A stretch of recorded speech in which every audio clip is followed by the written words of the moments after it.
What devastating tragedy at your child's school was easily preventable? My daughter has been getting followed home by the same 3 seniors ever since she started freshman year 5 months ago, and the school's only response has been, "Boys will be boys." Well, last Monday I was eating lunch at work when I got a series of frantic texts from Lila. They're in the girls' bathroom. They're trying to climb into my stall. Please help Dad. I'm so scared. I knocked my chair over getting up. Phone already dialing the school as I sprinted through the parking lot. Secretary's desk. How can... My daughter is in the bathroom. 3 seniors are climbing into her stall. The secretary paused. Which bathroom? I put the key in and started speeding immediately. 3rd floor, I think. I don't know. Just find her. The secretary wasn't speaking. Her name is Lila Clarks. They're attacking her right now. Sir, she started. Unfortunately, the rules state I cannot leave my secretary desk unattended, and the principal is unavailable on her lunch break right now. I practically screamed this next part into my phone. Are you stupid? What are you talking about? Go to the bathroom now. Sir, she said like she was talking to a child. Please refrain from using vulgar language. They're climbing into my daughter's stall. I'll make a note for when the principal returns. I hung up, realizing I was dealing with a human robot. Lila hadn't texted in 4 minutes now. 8 minutes later, I abandoned my car sideways in the bus lane and sprinted through the front doors of the school. The secretary looked up from her computer, mouth opening to speak about sign-in procedures, but I was already past her. I ran to that bathroom faster than I'd ever ran in my life, but when I got to it and went to open it, my worst nightmare came true. It was locked from the inside. The boys must have gotten the keys to deliberately do this. I pressed my ear against the door, and I could hear them in there with her. Lila was crying, her clothing was getting ripped, and suddenly her crying turned into muffled screaming like someone covered her mouth. I threw my shoulder against the door, but these were the new doors they'd installed after the shooting 4 years ago. Reinforced steel frames, the door didn't even shake. Lila, I'm here! I grabbed a chair from the hallway and swung it full force. The chair shattered into pieces while the door stayed perfect. The fire extinguisher was heavier. I hammered it against the lock mechanism over and over, metal ringing through the hallway. But these doors were doing exactly what they were designed to do. By now, the secretary had climbed the stairs, panting and red-faced. Sir, you're destroying school property. I'm calling security. Give me the key, I yelled. She visibly shook at how angry I was. I don't have bathroom keys, sir, she said. Only the principal has those, and she's... By the time she finished her sentence, I was running to her office. I finally reached it, and through the window I saw her at her desk, eating a salad while scrolling through her phone. I pounded on her door hard enough to shake the wall. She looked up slowly, held up 5 fingers, mouthed 5 minutes, pointed to her food, and went back to scrolling. That's when the security guard appeared behind me, hand on his radio. Sir, you need to calm down. But I didn't. I picked up another chair. The principal saw me raise it and her eyes went wide.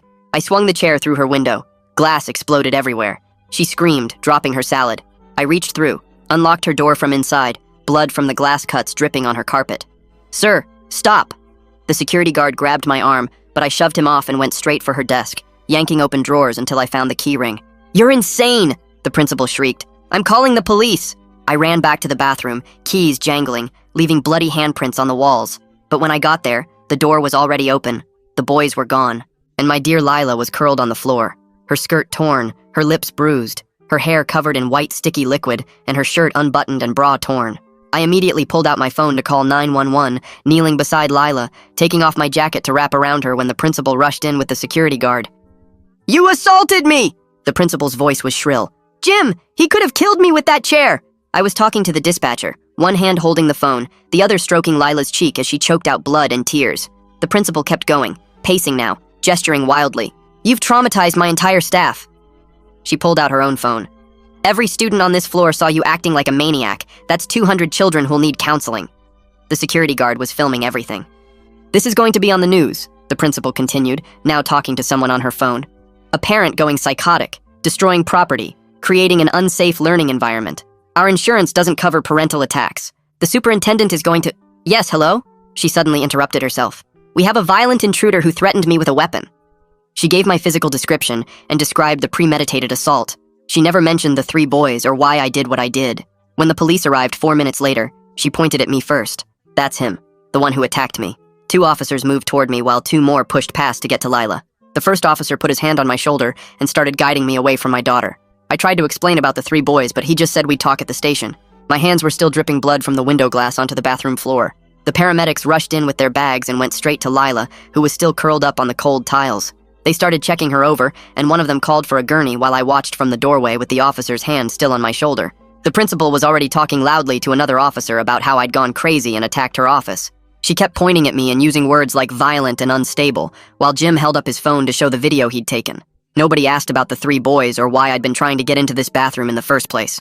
The paramedics lifted Lila onto the gurney and covered her with a white sheet while she kept her eyes closed tight. I moved to follow them, but the officer blocked my path. He told me I was detained for assault and destruction of property. I watched them wheel my daughter down the hallway while I stood there helpless. The principal kept giving her statement to anyone who would listen while they put handcuffs on me right there in the hallway. Students were watching from their classroom doorways, and some had their phones out recording everything.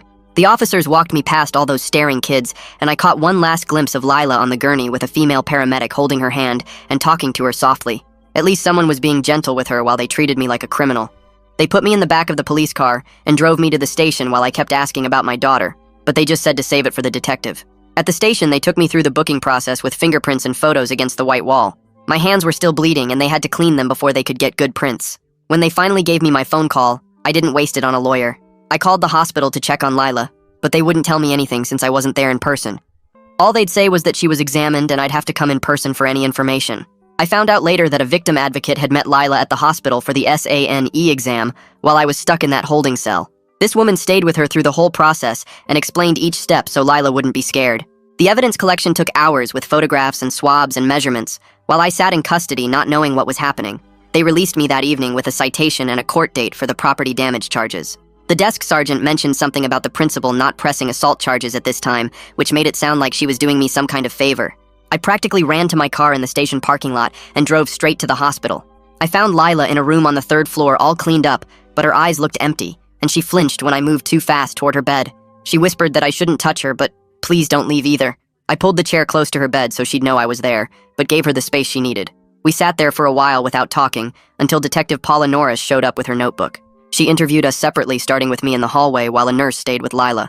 I gave her the exact times from Lila's texts and told her about the secretary refusing to leave her desk and the principal holding up 5 fingers for her lunch. The detective took notes without much expression, but I saw her jaw get tight when I mentioned that 5-finger signal. She went in to talk to Lila after that, and I could hear soft voices through the door, but not the actual words. The hospital discharge planner came by with a stack of pamphlets about trauma responses and therapy resources and what we should expect in the coming days. She talked about safety planning and follow-up appointments and gave us numbers to call if we needed help. My brain couldn't process all the information she was throwing at us about counseling and support groups and medical follow-ups. She kept talking about normal reactions to abnormal situations and how recovery isn't linear, and all these terms that just went over my head. All I could think about was getting Lila home and safe and figuring out how to deal with everything that had just happened to us. The discharge nurse wheeled Lila out to my car while I pulled it around to the emergency exit. I helped her into the passenger seat, and she immediately curled up against the window. We drove in silence for 10 minutes before she finally spoke. "Don't tell Grandma yet," she said quietly. "Or anyone. I can't handle people knowing." I nodded and kept driving. The rest of the ride was silent except for her occasional sniffling. When we got home, I carried her bag inside while she walked slowly to the door. I went through every room, checking windows and testing locks. The back door got an extra chair wedged under the handle. I pulled all the curtains closed even though it was still afternoon. My phone showed 14 missed calls from the school, but I deleted the contact completely. Lila stood in her doorway looking at her bed for a long moment. Then she turned and went to the living room instead. I found her favorite blanket in the hall closet and brought it to her. She wrapped herself up on the couch and closed her eyes. Neither of us said anything about school tomorrow because we both knew she wasn't going. My phone buzzed with a news notification, and my stomach dropped. The school had released a statement about a violent incident involving a parent. They described property damage and disruption to the learning environment. Not one word about the assault. The comments were already flooding in, calling me unhinged and dangerous. People were sharing the story and adding their own opinions about parents who can't control themselves. I turned my phone face down, but it kept buzzing with more alerts. Detective Norris called an hour later while Lila was dozing on the couch. She explained the interview process would be thorough but slow. She said Lila would have an advocate present for everything. Her voice was professional, but there was something understanding in her tone. She scheduled us to come to the station in 2 days. The next morning I made breakfast, but Lila only picked at the toast. She went back to the couch with her blanket while I answered work emails. 3 days later, we drove to the police station for her formal statement. The advocate met us in the lobby and introduced herself to Lila. They went into an interview room together while I had to wait outside. I sat in that hard plastic chair for 2 hours watching the clock. Other people came and went, but I just sat there waiting. When the door finally opened, Lila looked exhausted, but the advocate said she did great. Detective Norris came out and told me Lila was very brave.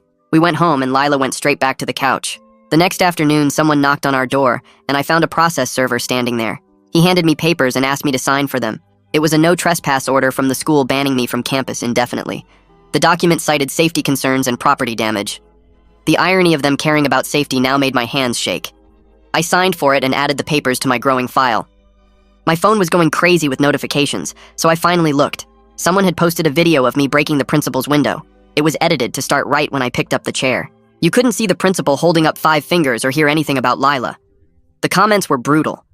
Parents were calling me violent and unstable. They said people like me shouldn't be allowed near schools. I deleted my Facebook and Twitter accounts rather than read more. That evening, my boss sent an email asking about concerning reports he'd received. He scheduled a meeting with HR for the next day. The email mentioned conduct unbecoming and reputation damage to the company. My stomach sank, realizing this could cost me my job. I spent the night preparing documents and timeline notes. The HR meeting was uncomfortable with lots of questions about my judgment and decision-making. They put me on administrative leave pending investigation. 2 days later, I met with attorney Dimitri Lawson about the property damage charges. His office was downtown in a tall building with leather chairs. He listened to my story and took notes on a yellow pad.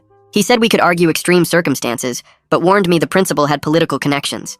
He started talking about plea deals and reduced charges. I wasn't ready to hear about accepting guilt for trying to save my daughter, but he said fighting it could make things worse for Lila's case. We scheduled another meeting for next week to review options. Meanwhile, Lila had her first appointment with therapist Samara Green. I drove her there and waited in the car while she went inside. The session was mostly paperwork and safety assessment according to what Lila told me after, but Samara taught her some breathing exercises for panic attacks. She showed Lila how to ground herself when the fear got too strong. It was the first time I'd seen Lila look slightly less scared since everything happened. She had another appointment scheduled for 3 days later. The therapy office was quiet and had soft lighting that seemed to help. Lila said Samara was nice and didn't push her to talk about things she wasn't ready for.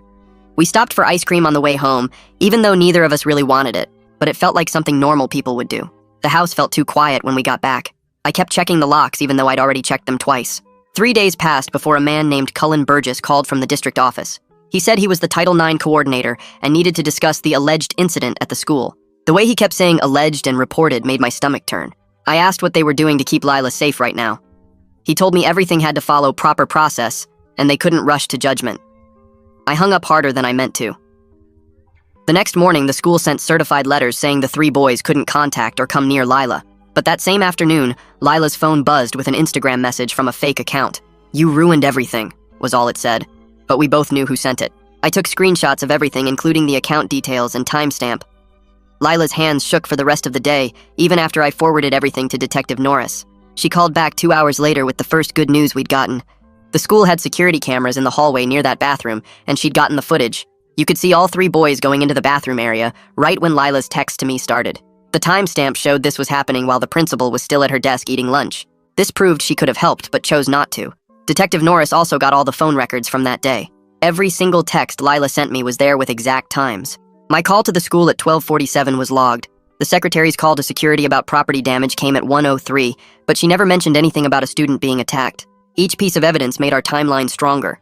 The detective said this pattern of documentation would help our case. Then the SANE nurse's report came in, and I had to run to the bathroom to throw up.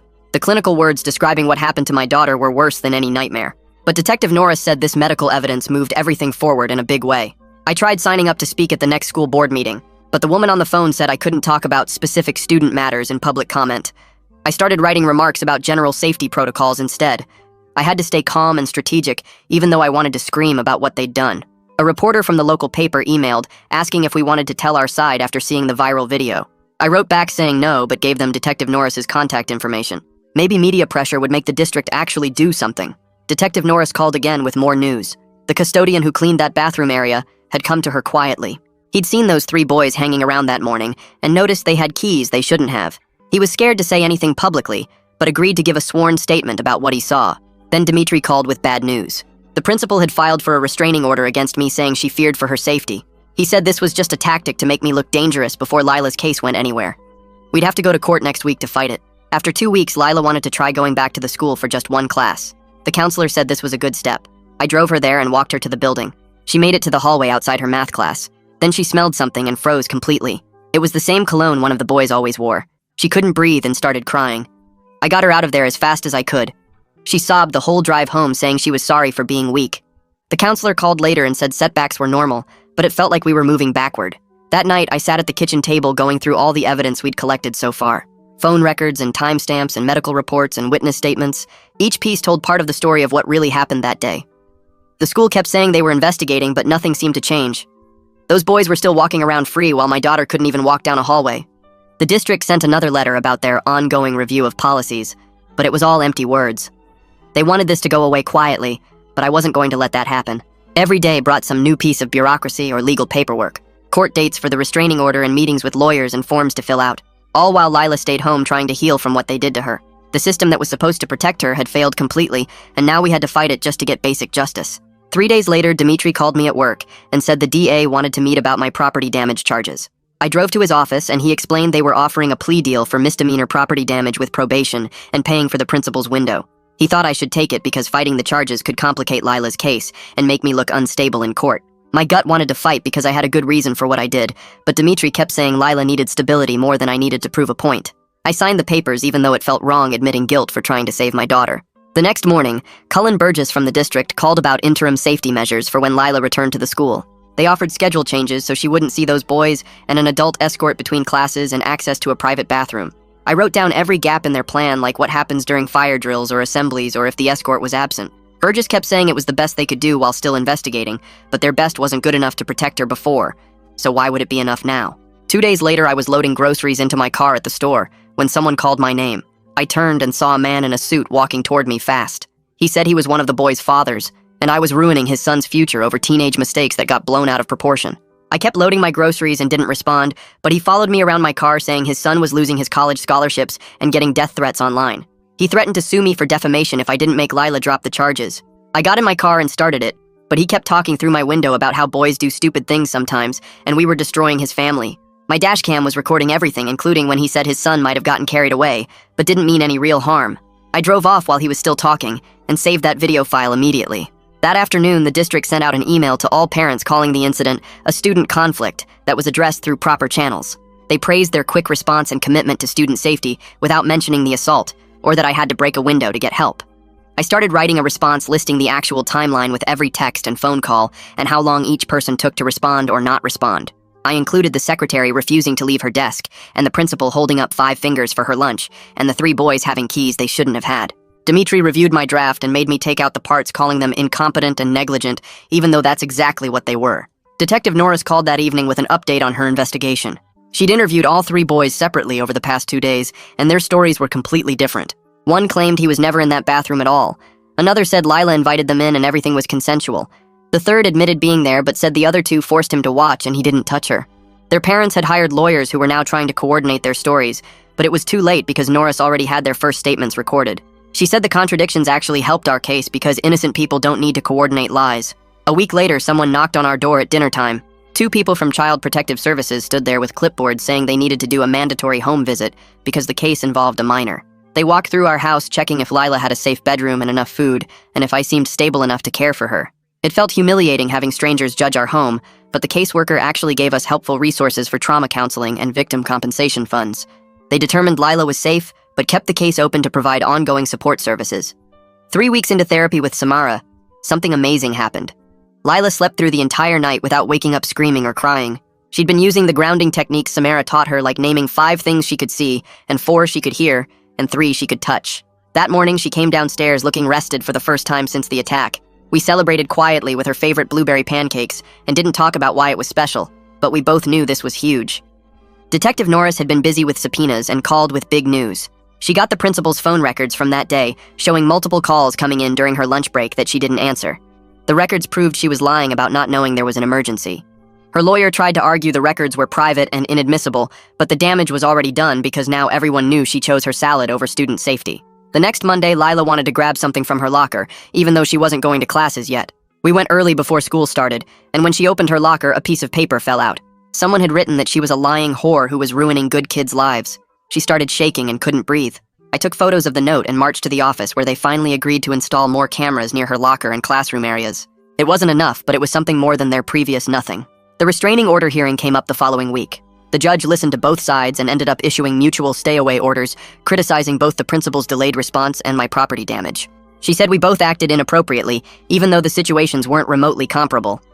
Dimitri said afterward this was actually good, because the judge didn't label me as the sole aggressor, which would have hurt Lila's case. The principal had to stay away from us too, which meant she couldn't testify as easily about my behavior that day.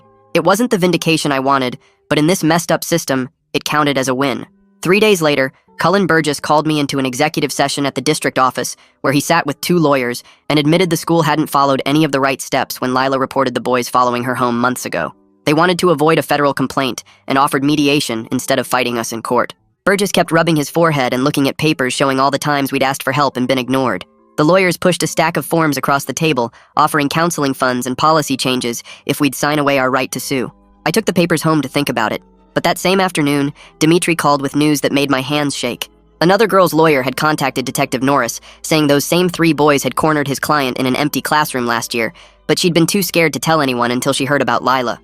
The girl's statement described the exact same pattern where they'd follow her and make comments about her body before trapping her alone. Detective Norris said this changed everything, because now we had proof they'd done this before, and the school should have known. She spent the next 2 weeks putting together a case file thicker than a phone book, with witness statements and timeline charts and security footage from both incidents. When she finally submitted it to the DA's office, she called to warn us that prosecutors never file all the charges police recommend, but she'd fought hard for as much as possible. The waiting was awful, but after 10 days, the DA's office called Dimitri with their decision. They filed criminal assault charges against 2 of the boys and sent the youngest one's case to juvenile court since he'd just turned 17. Some charges got dropped for lack of physical evidence, but the main assault charges stuck, which was more than most victims ever see. The same week, I had to face my own legal problems when the plea offer for breaking the principal's window came due. Dimitri said taking the misdemeanor deal would help Lila's case by showing I wasn't some crazy violent person, and the judge would give me probation with community service instead of jail time. Standing in that courtroom admitting guilt for property damage while those boys hadn't even been arraigned yet made my throat burn, but I signed the papers and accepted 6 months probation, plus 200 hours picking up trash on highways. Meanwhile, the Title IX investigation finally wrapped up with results that sounded good on paper, but felt hollow in reality. The boys got removed from campus temporarily and had to do online school while Lila got a tutor to help her catch up on missed work, and the principal got put on administrative leave pending further review. The district wouldn't admit they did anything wrong, but their actions said everything their lawyers wouldn't let them say out loud. 2 weeks before the criminal trial started, Lila had to testify at a closed preliminary hearing to determine if there was enough evidence to proceed. Her advocate held her hand the whole time while she answered questions about that day in the bathroom, and I could see her shaking from across the courtroom. The defense lawyer tried to confuse her with questions about exact times and why she didn't scream louder, but she got through it without breaking down completely. Afterward, in the hallway, she looked exhausted, but said facing them made her feel stronger, even though every word had been terrifying. That weekend, a reporter from the local paper published a huge investigation about how schools handle assault cases using our story without names as the main example. The article had charts showing how many reports were ignored, and quotes from experts saying schools care more about liability than student safety. Within hours, the school board announced emergency meetings to review all their policies, and parents started showing up at board meetings demanding real changes. My boss called me in the next Monday saying HR had reviewed everything and decided on a 2-week unpaid suspension for missing work during the incident and creating negative publicity for the company. They made me sign a performance improvement plan with monthly check-ins, and everyone at work looked at me differently now, but at least I kept my health insurance for Lila's therapy bills. The suspension actually gave me time to drive Lila to her new therapy support group for teen assault survivors that Samara had recommended. I waited in the parking lot reading emails on my phone while she went inside to a room with 5 other girls who understood what she'd been through without needing explanations. After an hour, she came out with red eyes but something different in her posture, like she'd put down a heavy weight. She didn't talk about what happened in there, but on the drive home she said one sentence that made everything else worth it. I survived. The other girls had nodded when she said it, and for the first time since this started, she'd felt less alone in what happened to her. The district's lawyers called me 3 days later with their mediation offer, and I could tell from their careful tone they wanted this to go away quietly. They wouldn't say the school did anything wrong, but they'd cover all of Lila's therapy costs, plus bring in outside experts to review their emergency response protocols and require every staff member to complete 40 hours of training on handling student safety situations. I wanted them to admit what they did to us, but Dimitri reminded me that getting Lila's treatment paid for mattered more than my need for them to say sorry out loud. So I signed their papers with hands that shook from holding back everything I wanted to scream at them. The next week, we sat in a small office with a new counselor who specialized in helping kids return to the school after trauma, and she spread out papers showing different options while Lila gripped my hand under the table. She suggested starting with just 2 morning classes, math and English, with a quiet room available if Lila needed to leave, and an adult escort to walk her between buildings so she'd never be alone in the hallways. Lila's voice was barely above a whisper when she said she wanted to try, even though I could see her whole body tense at the thought of walking through those doors again. We practiced the route she'd take the weekend before school started, walking the empty hallways while she pointed out safe spots she could go if she felt scared. The counselor's office on the second floor, the nurse's station near the front entrance, the library with its back exit she could use if she needed to leave fast. Monday morning came too quickly, and Lila put on her new backpack with hands that wouldn't stop shaking, but she got in the car anyway, and I drove slower than usual, trying to give her more time to prepare. The escort met us at the side entrance, a kind older woman who'd been briefed on everything, and she walked Lila to her first class while I sat in the parking lot for 2 hours in case she needed me. She made it through both classes without calling me, though the counselor texted that she'd used the quiet room twice to do her breathing exercises when the hallways got too loud between periods. When I picked her up at 11:30, she looked exhausted, dark circles under her eyes and her shoulders hunched forward. But there was something else there too, a tiny spark of pride that she'd done it. We went straight to the ice cream shop even though it was barely noon, and she got 3 scoops of different flavors, while I got my usual vanilla, and we sat outside eating slowly while she told me about how her English teacher had welcomed her back without making a big deal about where she'd been. 3 weeks into this new routine, I got an email from the district announcing personnel changes, and buried in the middle was one line about the principal being reassigned to a curriculum development position at the district office starting immediately. The teachers' union had protected her from being fired completely, but at least she wouldn't be around kids anymore, stuck in some windowless office reviewing textbooks instead of ignoring students in crisis. Dimitri called that same afternoon with news about the boys' cases moving forward and said the youngest one's lawyer wanted to meet about a possible plea deal that would include court-ordered treatment and permanent restraining orders that would follow him even after he turned 18. The other 2 were still fighting the charges, their expensive lawyers filing motion after motion, trying to get evidence thrown out. But the one taking the deal would have to allocate what happened as part of his plea, which would make the other cases stronger. Lila listened when I told her about it after dinner, and nodded slowly before saying she felt a little safer, knowing at least one of them admitted what they did, even if it was just to get a lighter sentence. Saturday morning we went to the garden center, and Lila picked out a small oak tree, running her fingers over its thin trunk, while I loaded bags of soil and mulch into the cart. We dug the hole together in the backyard's corner where it would get morning sun, neither of us talking about what it meant or represented, just focusing on making sure the hole was deep enough and the roots had room to spread. Every morning after that, Lila would go outside before school to water it, standing there with the hose for exactly 5 minutes like it was the most important task in the world. And I'd watch from the kitchen window as she tended to this one small thing she could control. 3 months crawled by with therapy twice a week, and school 3 mornings a week, and court dates that kept getting postponed. And then one Tuesday evening while we were making spaghetti together, I made a stupid joke about the pasta looking like worms, and Lila actually laughed, not just a polite smile but a real laugh that came from her stomach. It only lasted a second before she caught herself and went quiet again, but for that one moment she sounded like herself, like the girl who used to sing in the shower and leave her shoes everywhere and argue with me about curfew. Now I'm sitting at our kitchen table typing this while Lila does her geometry homework across from me, occasionally asking for help with a problem, even though I know she can solve them herself. She's back at the school part-time with support systems in place, sleeping through most nights without nightmares, and the boys' cases inch through the legal system, but we don't check for updates every day anymore. We're not over what happened because you don't just get over something like that, but we're living with it, taking things one day at a time, and right now that's enough. Thanks for hanging out with me today. Seriously. Life's always throwing lessons at us if we actually stop and pay attention. Until we cross paths again, my friend. If you made it to the end, drop a comment. I love reading all your comments.